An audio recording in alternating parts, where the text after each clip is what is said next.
In today's 5-minute take, I cover my thoughts on how the KLH Fusions sound and chat about their functionality and what it was like using them. Today's video is being sponsored by Worldwide Stereo. If you like what I have to say about these little IEMs, or you're in the market for anything audio related, whether it's 2-channel audio, home theater, or headphones related, check out the links below, and thank you so much to Worldwide Stereo. So the KLH Fusions are true wireless earbuds and feature aptX and Bluetooth with Qualcomm 5.0 for connectivity. With voice recognition, touch control, and IPX water resistance, these little IEMs do offer a ton of useful features that I think do seem to warrant the asking price of $199. They come with a small portable case which charges the headphones when you place the IEMs in the space provided. Also, they are securely connected with a light magnetic pull, which I found to be quite satisfying. The case is charged using the included USB-C cable or USB-C to USB-A adapter. While we were chatting about charging, the case had enough juice to charge the headphones many times without much trouble at all,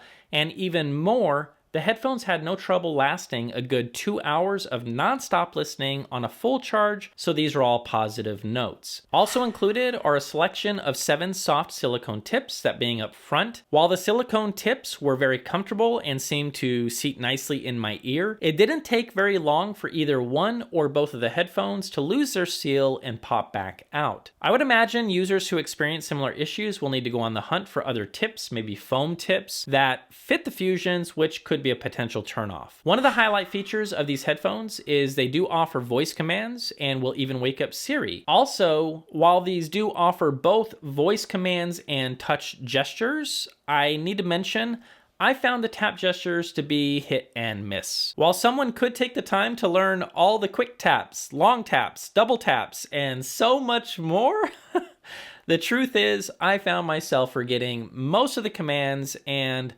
I was just controlling the music with my iPhone, so using the voice commands seemed to be a lot easier than the tap commands. I wasn't really a big fan of those. Also, something that I need to mention, that while I was riding my bike, my hands got really cold, and the tap commands didn't seem to work at all, which was a bummer. Summing up the functionality, charging and listening time is great. The voice commands are pretty good.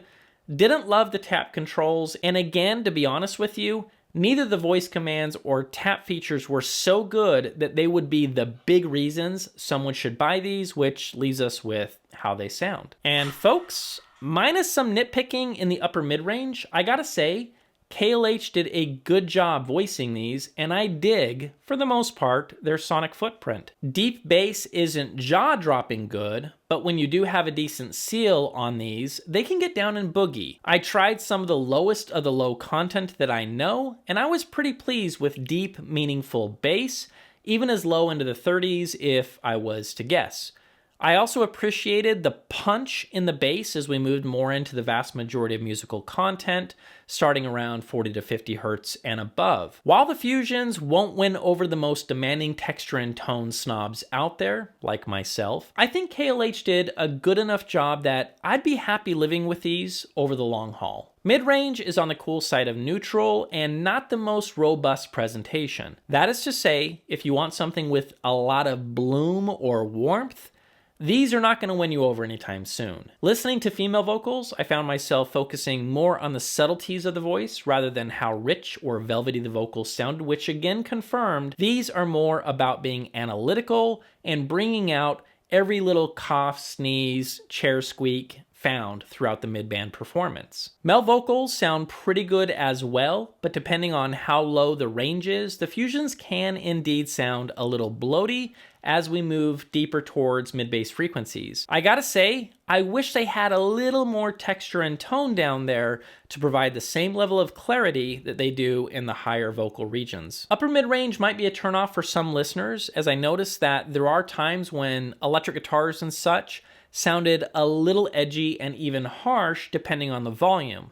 Knowing some folks do listen to headphones outside while riding bikes and doing physical activities, I would be concerned they might end up with some listening fatigue depending on the music pumping through the Fusions and how loud it is. But keep in mind, and I will mention, With a little EQ, you could tame this down. So here's the deal. I'm not really sure if this is a deal breaker, and in the event where you're not blasting these at high volume levels, you might be totally fine and can probably ignore all of my concerns about the upper mid-range performance. Top end extension is quite good, and I appreciated the air ambience and all things in the time domain with these.